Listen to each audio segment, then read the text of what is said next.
പയ്യന്നൂരിൽ രക്തസാക്ഷി ഫണ്ട് കവർന്നെടുത്തു എന്ന് പാർട്ടിയുടെ മുതിർന്ന നേതാവ് തന്നെ ആക്ഷേപിച്ച എംഎൽഎയുടെ വസതിയിലേക്ക് പ്രകടനം നടത്തിയ കോൺഗ്രസ് പ്രവർത്തകരെ ക്രൂരമായിട്ടാണ് സിപിഎംകാരെ ആക്രമിച്ചത്.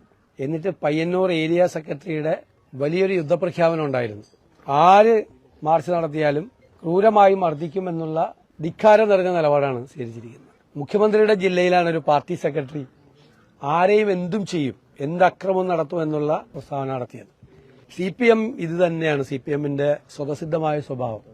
ഈ ഗുണ്ടായുസവും ഈ വൃത്തികേടും അവസാനിക്കാനുള്ള സമയമായി. അവസാനത്തിന്റെ ആരംഭമാണ് ഈ കാണിക്കുന്നത്. ഇത്തരം യുദ്ധപ്രഖ്യാപനങ്ങൾ കൊണ്ടോ ഭീഷണികൾ കൊണ്ടോ ഒന്നും ഞങ്ങളെ തടുത്തു നിർത്താൻ പറ്റില്ല.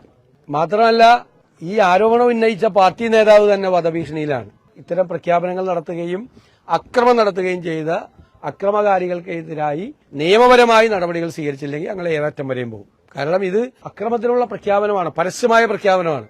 മുഖ്യമന്ത്രിയുടെ ജില്ലയിൽ നിന്നാണ്. മുഖ്യമന്ത്രിയുടെ ജില്ലയിൽ നിന്ന് അങ്ങനെ ഒരു പ്രഖ്യാപനം ഉണ്ടാകുമ്പോൾ നീതിന്യായ വ്യവസ്ഥ ഇവിടെ നിലനിൽക്കണം, ഇവിടെ ക്രമസമാധാനം നിലനിൽക്കണം. അതിനുള്ള ഉത്തരവാദിത്തമുള്ള ആഭ്യന്തര വകുപ്പിന്റെ ചുമതല കൂടിയാണ് മുഖ്യമന്ത്രി. ഗൌരവത്തോടുകൂടി ഇത് ചെയ്യണം.